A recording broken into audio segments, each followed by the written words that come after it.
Warning: this episode contains discussion of sexual assault. Viewer discretion is advised. Tupelo, Mississippi. Nestled in the northeast corner of the state, the town is known as the birthplace of Elvis Presley, but residents call it home. A tight-knit, safe community where no one feels the need to lock their doors. But in August of 1992, the disappearance of one of their own rocks the small community. Leigh Occhi entered teenagehood just days before she vanished. As of 2017, 25 years have passed without answers. Today on Dark Matters, the disappearance of Leigh Occhi.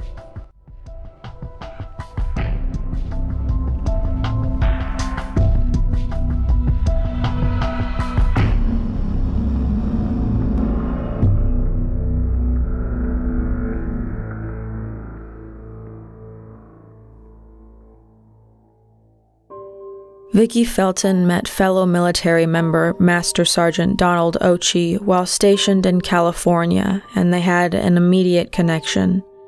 After a year of dating, Vicki and Donald married in 1977 and were transferred to a base in Honolulu, Hawaii, where on August 21st, 1979, they welcomed their daughter, Leigh Maureen Occhi. Donald remembered the moment he held his daughter for the first time. Leigh was the most beautiful baby I had ever seen. I felt so much love that I did not know I was capable of feeling. When I first held her, I cried like a baby. I had been responsible for the lives of many soldiers. There was no comparison for this increased degree of responsibility. In 1981, Donald and Vicki made the decision to divorce, citing irreconcilable differences. Vicki left the military and moved with her daughter to Tupelo, Mississippi to be close to Leigh's maternal grandparents, while Donald was stationed overseas in Germany. Despite the distance, both of Leigh's parents influenced her upbringing, and she even spent time in Germany with her father, a summer he recalled fondly. Leigh, outgoing, kind, and intelligent, fully immersed herself, visiting castles, trying out the language, and biking with her father. Donald said, "I taught her a phrase, and a German man behind us almost fell over laughing hysterically. She said, 'What did I say?' I answered, 'You want to buy a lovely blouse made out of a cat?' She was both embarrassed and delighted. That was a beautiful time." Though she was a dog lover, sweet, and always wanting a hug, Leigh didn't shy away from grittier activities. We also had fun shooting. She was a good shot. She was not afraid to shoot my most powerful handguns. Another of our favorite things to do was to go out after a heavy rain and drive the muddy trails in my 4WD at a high rate of speed. The first time we hit a huge puddle and the mud got all over her, she had a shocked look on her precious face. It was unforgettable. We laughed like fools. After Donald visited Leigh in the summer of 1991, he was called for one tour of duty in Iraq's Operation Desert Storm. When he returned, he was assigned to Fort Myer in Virginia. Leigh lived with her mother and stepfather, Barney Yarborough, in Tupelo throughout her childhood. Cradled in the cul-de-sac at the bottom of the hill, their ranch-style home on Honey Locust Drive provided a peaceful environment for her to grow. The Open podcast, in which Northeast Mississippi Daily Journal reporter Emma Kent re-explores Leigh's case, spoke with one of Leigh's former third-grade teachers. Reportedly, she was a good student, particularly in math, and while she was never rude, she did exhibit, quote, irritating-type behaviors, such as disrupted fidgeting that drove other children to avoid her, even though she wanted to befriend everyone. The summer of 1992, Vicki and Barney separated, and Barney moved out of the home on Honey Locust into an apartment in town. If home life bothered Leigh, she hardly showed it. There was too much to be excited about. She'd spent part of her summer riding horses, her favorite animal, at a local stable on North Thomas Street. She just turned 13 and was days from starting the 8th grade at Tupelo Middle School. At her birthday party, Leigh's boyfriend, 11-year-old Jordan Morse, gave her 3D cat earrings to symbolize her love of animals. Jordan and Leigh were both outgoing, but didn't make friends easily, so they connected right away. Though they attended different schools, they spoke on the phone nearly every day. But when Jordan called one afternoon in August of 1992, Vicky answered the phone. He would never speak to or see Leigh again. Leigh's friendly, outgoing nature extended to peers and her neighbors on Honey Locust Drive. One neighbor, Ellen Freelow, told the Open podcast Leigh was a frequent visitor, often dropping by to pet their dog and have a conversation. She specifically recalled Wednesday, August 26, 1992. Leigh returned home around 8 p.m. after an event with friends to find the doors locked. She ventured to several neighbors' homes, asking to hang around until her mother came back. Around 8:45, Leigh knocked on the door of neighbor Mitzi Phillips, who said she was locked out, and a few minutes later she looked out the window and said, "There's my mom," and left. She was really happy and talking. I didn't detect anything wrong.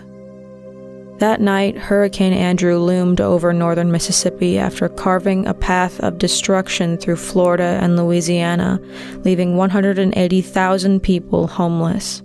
Though Andrew weakened to a tropical storm, Leigh feared lightning and thunder, so she asked to sleep with her mom that night. Thursday, August 27, 1992. At 6:45 a.m., Vicky wakes up and takes a shower. Leigh is still asleep. After getting out of the shower, Leigh was awake, but still in bed, so Vicky stepped out into the wind and rain to retrieve the paper. Mother and daughter ate breakfast together, discussing their evening plans, dinner at Taco Bell and attending open house at Leigh's school, which started classes on Monday. Leigh would stay home alone all day for the very first time. When Vicky left for work at 7:40 a.m., she couldn't stop worrying about Leigh and the worsening weather.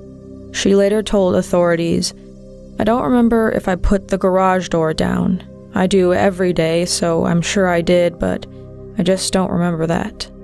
Vicky drove 1.5 miles to her job at Leggett & Platt, a manufacturing company, arriving at 7:50 a.m.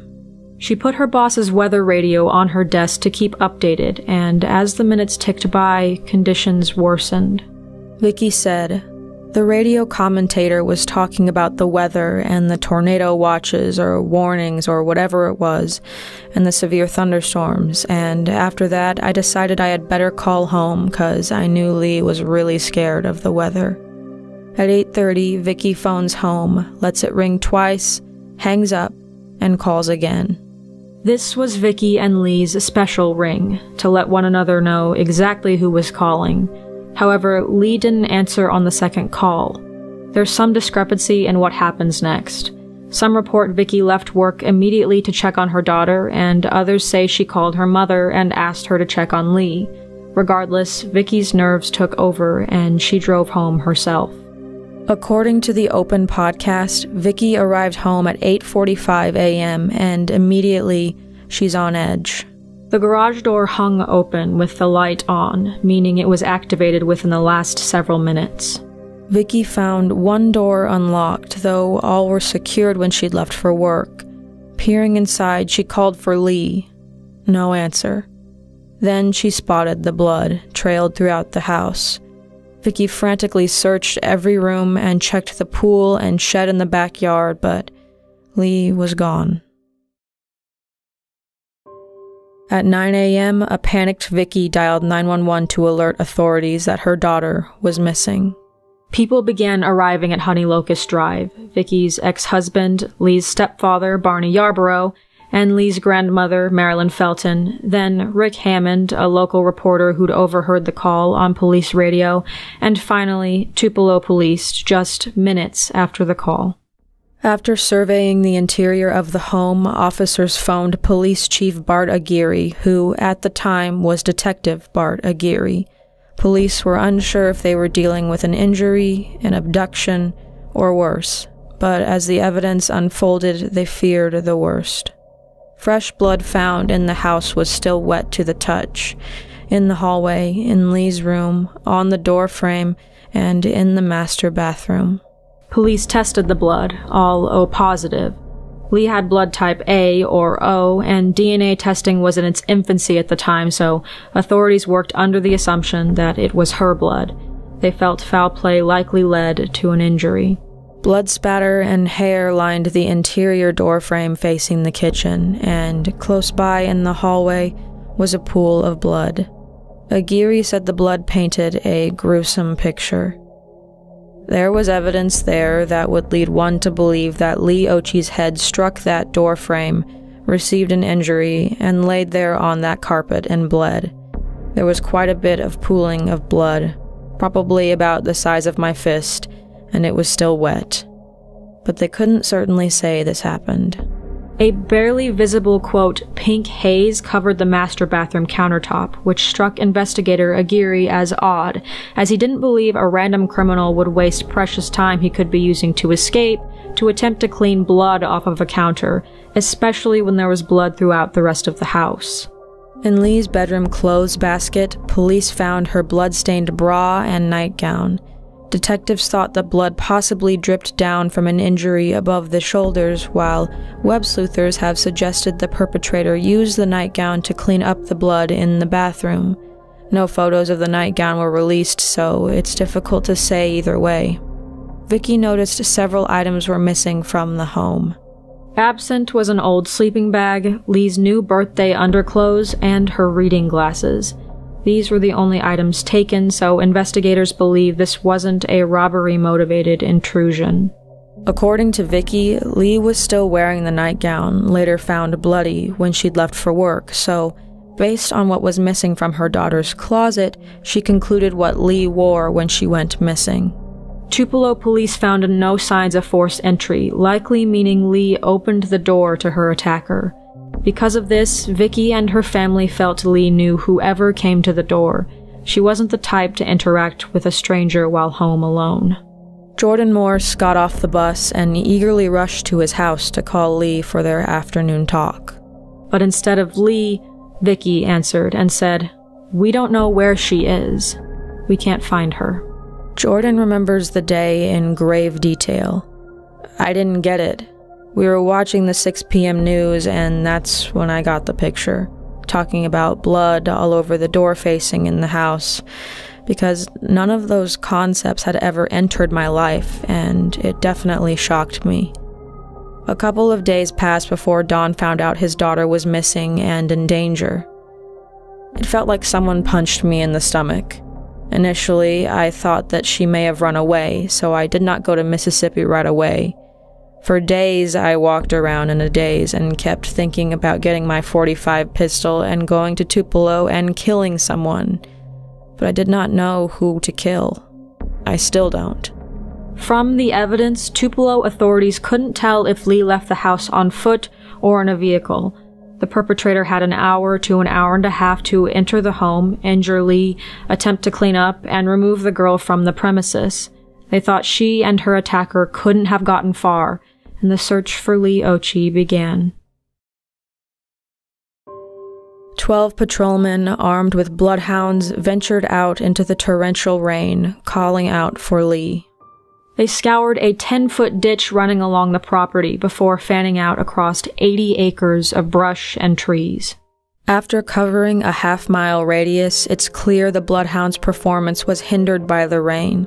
Police searched multiple times through several neighborhoods, talked to locals, meticulously walked vacant, overgrown land and landfills, and searched the family cars with bloodhounds, all to no avail.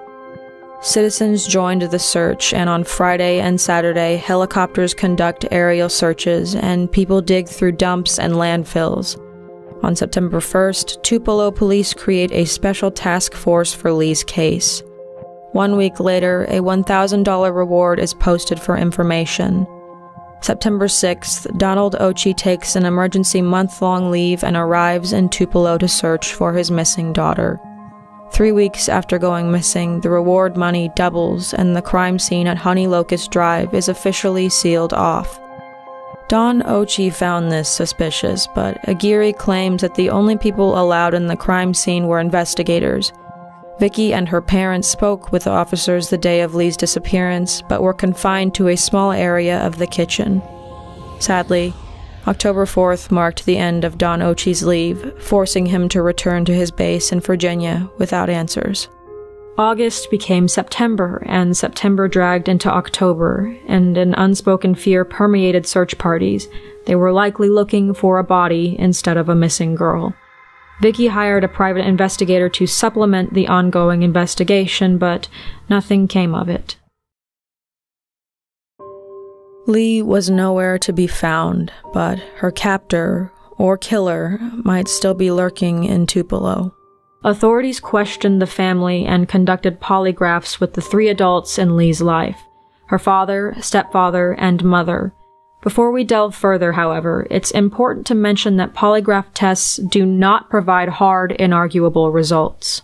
They're often erroneously referred to as lie detector tests, when all the test does, according to hg.org legal resources, is, quote, measure a person's biological processes to determine if they are experiencing a physiological event, such as an increase in blood pressure or heart rate.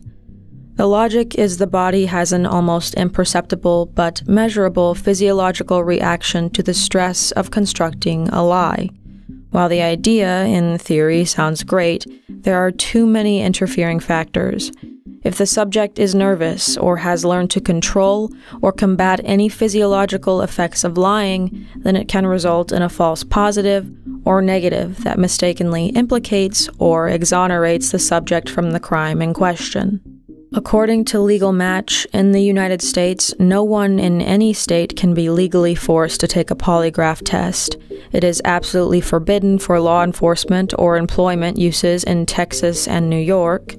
In Pennsylvania, Illinois, and the District of Columbia, polygraphs are inadmissible in court, barring a rare circumstance, but in California, Arizona, Nevada, Georgia, and Florida, polygraph results are allowed if every party involved agrees to it, so it really depends on the state and circumstances. All of that is a long way to say, take polygraph results with a grain of salt. Many factors can affect the results. Failing a polygraph doesn't signify guilt, and passing doesn't signify innocence. Donald Occhi, Barney Yarborough, Leigh's stepfather, and Vicky Felton all agreed to take polygraphs. Donald Occhi passed his test and was quickly ruled out as a suspect, as he was stationed in Virginia at the time of Leigh's disappearance. Barney and Vicky endured days of interrogation and agreed to take polygraph tests. Barney Yarborough passed his polygraph. A few weeks before Leigh's disappearance, he had moved out of the residence on Honey Locust Drive and had been living in an apartment, still in Tupelo. According to Detective Aguirre, Barney was cooperative. He was very forthcoming and tried to assist us in any way to try and help locate her.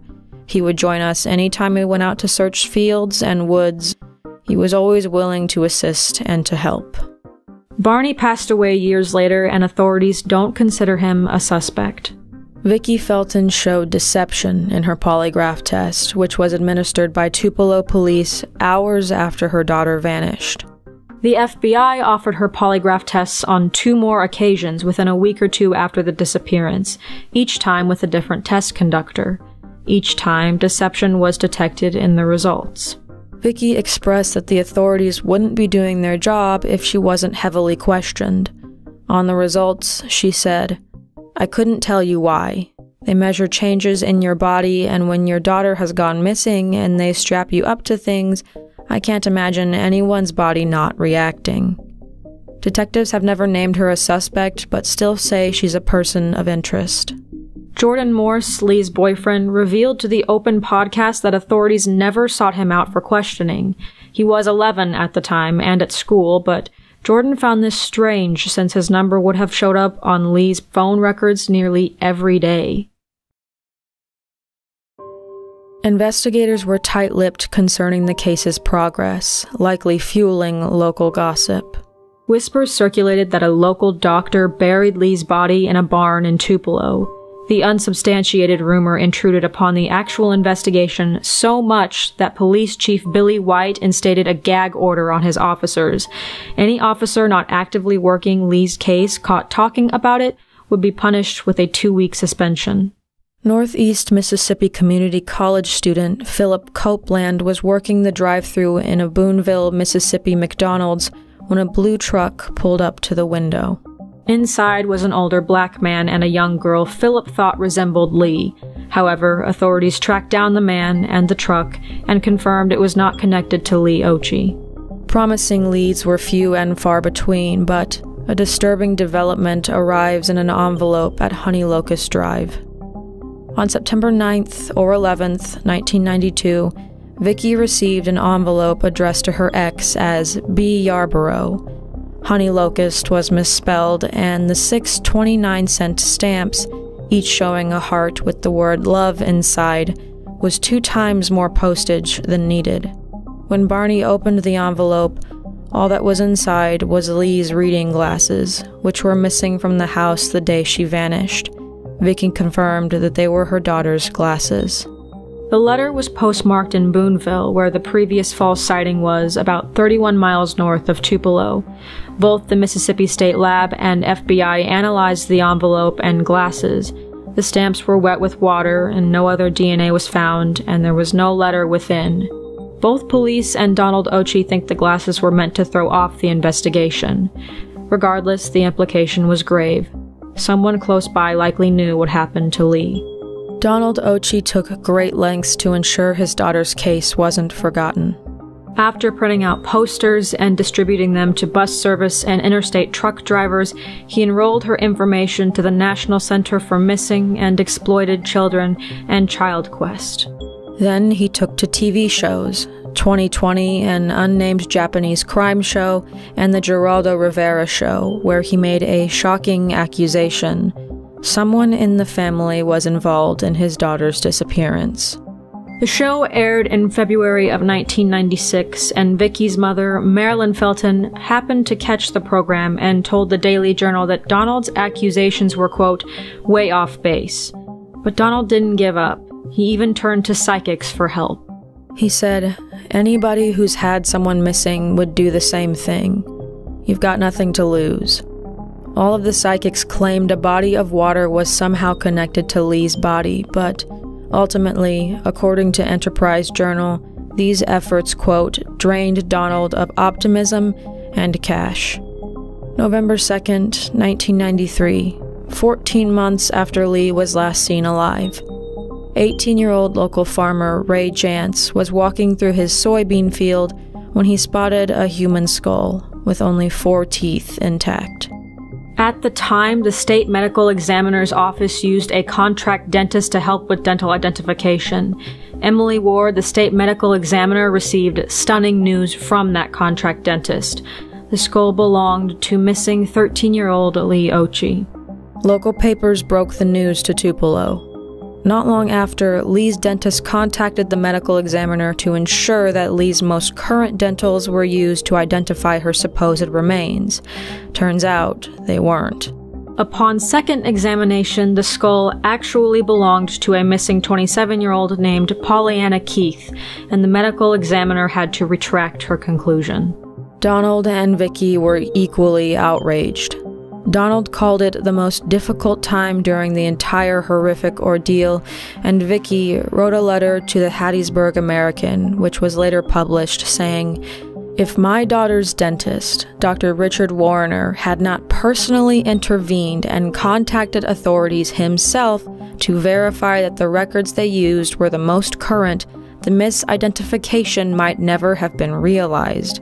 Rumors, speculation, and false reports about a loved one's fate cannot be forgotten once placed in your mind.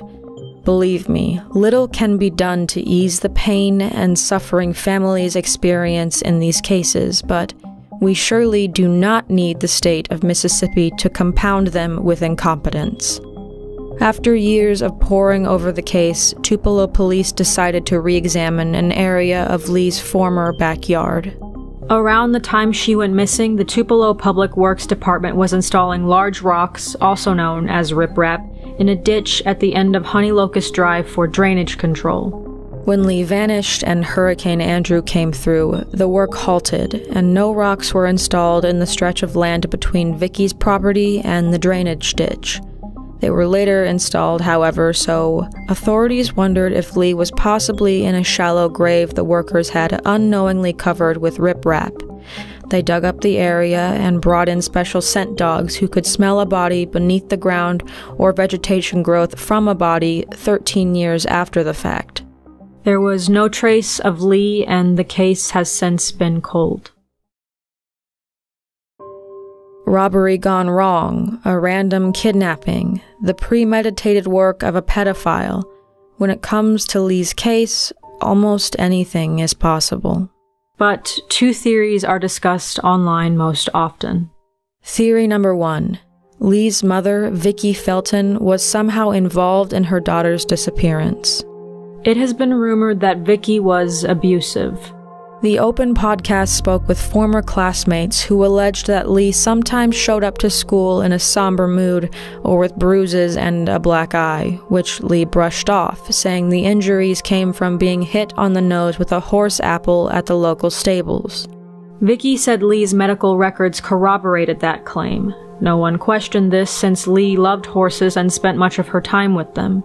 The young girl, though resilient, did have cracks in her armor. A former classmate told the Open podcast of a particular incident on the 6th grade playground. The classmate noticed Leigh was eating berries by herself and walked over to warn her that they could be poisonous, to which Leigh responded, "Well, that's okay. Maybe I want to die." Leigh did speak to a counselor afterward, but once again insisted she was fine. It had been a joke. Others claim it was Leigh's stepfather, Barney Yarborough, who was violent. On the Open podcast, a former friend heard Leigh confess that her stepfather, quote, hit and whipped her. Similarly, Jordan Morse said Leigh once told him she was locked out of her home by her stepfather as punishment, that she was afraid of him, and that he'd been screaming and yelling at her. Vicki said Leigh never expressed any fear of Barney to her, but Donald Occhi felt something wasn't right in the house. According to Don, Vicki kept Leigh from seeing her father too often because he felt she was afraid Leigh might say something, quote, she wasn't supposed to. Donald claims the police told him that while Barney had been cleared as a suspect, he had confessed to abusing her. It is unknown how.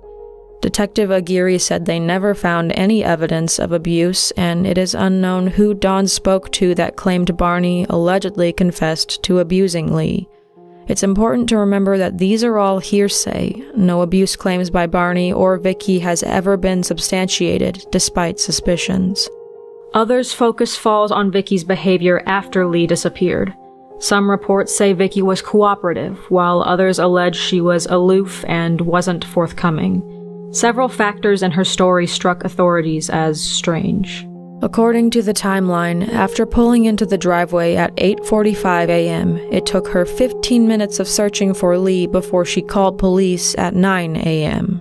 So, a mother so concerned about her daughter calls home 40 minutes after leaving her alone, but when she returns home to find her daughter missing, she waits 10-ish minutes to call 911, assuming her search took her around 5 minutes tops. Then, when police arrive, Vicki immediately tells them what her daughter must be wearing, even though the nightgown Leigh wore when Vicki left for work was found inside the house, bloodstained. Vicki said she deduced this by what was missing from Leigh's closet, something Aguirre admitted he wouldn't be capable of doing with his own children. Don Occhi claimed Vicki also didn't immediately tell him the gravity of the situation. Allegedly, she called 2 days after Leigh vanished and told him Leigh ran away, and he only found out about the blood a couple days after that. He didn't feel she aided in efforts to find Leigh. Detective Aguirre had similar sentiments about Vicki's behavior. I would consider her a person of interest. You still can't eliminate her. The timeline that she had given us, we felt, was a little strange. She was somewhat distraught. I don't remember her crying at the time. She just didn't seem to be as forthcoming with some of the information that we felt like a mother would share once they were looking for their daughter. Vicki, however, maintains her innocence. It's never been about me. It's about finding Leigh, and I didn't care, and I still don't care what anyone says about any of it. I have never not cooperated with anybody. I want to find my daughter. I am not fazed by what they say. I have thicker skin than that. I am more reasonable than that. If that bothered me, I would not have been able to cope, but that is not the focus, and that is not a problem." More recently, when asked to speak about her daughter's disappearance, she declined, saying, quote, "That has been discussed over and over before, and I won't go through it again. Unless more evidence comes to light, we may never know if those are the words of a grieving mother trying to move past the painful memories, or a guilty party. But Vicky had her own idea about who took her daughter." Theory number 2. Wolf in sheep's clothing. Vicky has pointed the finger at Oscar McKinley Kearns, known as Mike to most. Mike, a vacation Bible school and Sunday school teacher, met Leigh at a Tupelo Holy Trinity Lutheran church and shared his love of horses and horseback riding with her. According to Vicky, Kearns, who lived about a mile from Honey Locust Drive, even owned horses and asked Leigh if she wanted to go riding sometime. So to Leigh, Mike was no stranger. Was he someone she might have opened the door for with the promise of riding horses? It's entirely possible, as Vicky found out after her daughter's disappearance, Kearns had violent tendencies. According to DeSoto County Circuit Court case files, 9 months after Leigh vanished, in May of 1993, Kearns drove to Memphis and kidnapped a 15-year-old girl he'd met through church. The details are chillingly similar to Leigh's case. The girl was home alone at 7 a.m. when he knocked on the door, telling her he would drive her to school. Instead, he drove her to a remote area and sexually assaulted her. After dropping her off at school, the girl immediately contacted police. He pled guilty to a charge of rape and was sentenced to 24 years, 16 years suspended. However, in October of 1997, after serving less than 4 years of his 8-year sentence, he was released. But Kearns' time did little to dissuade his disgusting behavior. In 1999, he kidnapped a couple and raped the wife, a crime which earned him a cell in Mississippi State Penitentiary in Parchman. He is scheduled for release in March of 2019. Intuition told Vicky that Leigh might have been his target. She said, "Things that he did after the disappearance were strange to me, and when I looked him straight in the eye, his avoidance of eye contact was very awkward. He had never been over to my house before that, but then he stopped over to bring me a picture of her. When he first did it, I didn't think anything of it. I thought he was just concerned, but then after that, when I found out some of the things that he did to another girl, it all fit into place pretty much in my mind that he had to have been the one responsible."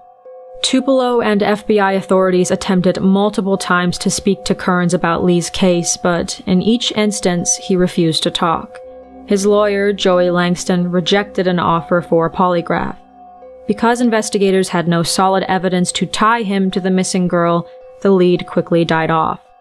Regardless of what happened to Leigh and what people theorize and discuss, the search for Leigh Occhi's captor or killer remains open, leaving a wake of grief and prolonged pain in its path.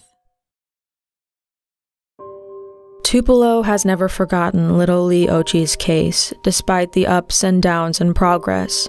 There may even be a new lead. Emma Kent, the journalist presenting the Open podcast, first found out about Leigh's case from Joanne Kent, her mother-in-law. Joanne owned a local garden center, and her morning commute always took her by Honey Locust Drive. The morning of August 27th, Joanne left for work at 8 a.m. Near Honey Locust, at the corner of Foster and Holmes, she saw a male and female walking alongside the road in the rain. As Joanne got closer, the man put his jacket hood up and laid an arm across the female's shoulders, pulling her into him. Joanne drove closer, and the female looked up, while the male did not.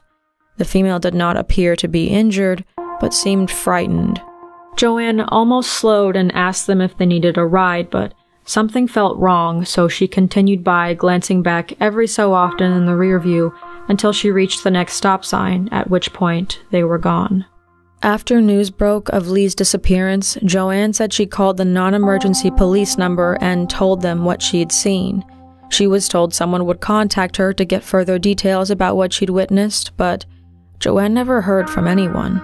It's possible that Joanne's claims slipped through the cracks as tips were flooding into the Tupelo PD the first couple of weeks, but this is a stunning misstep in the investigation. The Open podcast brought this to the attention of law enforcement, who asked Joanne to describe the man. She said he was shorter, not heavy-set, but thick, with gray hair and a scruffy beard, wearing an army-type green jacket with a hood. Barney Yarborough had brown hair, and though short, only weighed around 130 to 140 pounds. Mike Kearns was described by a previous victim as 5 feet 10 inches tall, around 180 pounds with graying brown hair, wearing a military-style jacket, jeans, and white shoes. It can't be said for sure that it was either man, as the female Joanne saw has never been positively identified. It could have been Leigh or just an eerie coincidence. In September 2016, police took down Joanne's witness testimony, and it is unknown if anything has come of it. What's holding authorities back in their current efforts is an absence of perpetrator DNA. Police Chief Bart Aguirre considers Leigh's case far from cold, though. It's still very active. As new information comes in, we'll run down that lead until it just peters out. FBI have entered Leigh's mitochondrial DNA profile into a national database, hoping someday there will be a match. The legacy of one young, lively teenager still echoes throughout the small community, but especially haunts those who knew her best. Jordan Morse says he still thinks about his former middle school girlfriend. She was a really precious person, and she didn't deserve what happened to her. I was a kid without a whole lot of friends. I wasn't extraordinarily social, but she was my best friend. Vicky, who eventually settled in Tecumseh, Michigan, says unless there's proof, she hopes Leigh will come home someday. We need to know. It's the only way this is going to have any peace. The uncertainty is unbelievable. In the meantime, she copes with the loss through the many happy memories they had together. Donald Occhi, who remarried and started a family, still believes that his beloved daughter died the same day she vanished. He hopes one day the perpetrator will be identified and that justice will be swift and unforgiving. He reminisces often of his lost daughter, telling the Daily Journal, "I was not a very affectionate person then and did not care much for hugging and such, though she sure enjoyed it. I should have been more accessible for that, and now it's too late. I will regret this until the day I die. I still have a book in which I would write little tidbits of advice, things that I had read and felt they were important that she could learn from. It would have also shown her that I was always thinking of her. I wanted to give it to her at 16 or 21. Now it sits gathering dust in a curio cabinet. I can't bring myself to throw it away. I was supposed to care for her whole life. Leigh was a beautiful little girl with unlimited potential. All I have is the memories. God, I miss her." That potential was stolen away from the world on August 27, 1992. At the time, Leigh was 13 years old, 95 pounds, and 4 feet 10 inches tall. She had blonde hair, hazel eyes, with a left lazy eye, and had pierced ears. A strawberry birthmark sat at the base of her skull, and she had bumps above her knees and scratch scars on her right leg.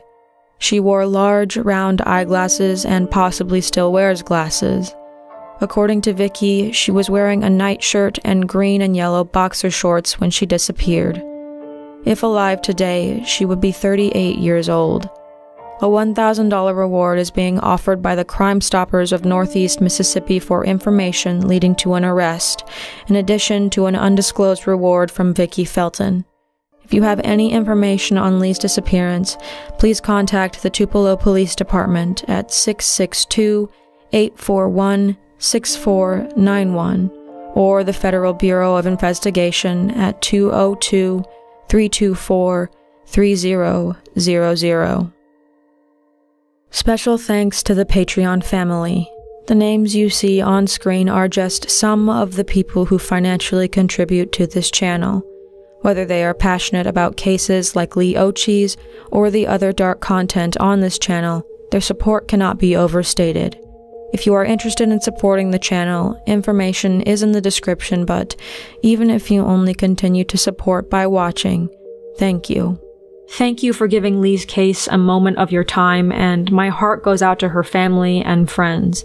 They've gone too long without answers, and we all hope for justice someday. A special thanks to all of the investigating bodies who've never stopped looking for Leigh, and to the Northeast Mississippi Daily Journal and Emma Kent for their podcast, Open: The Case of Leigh Occhi.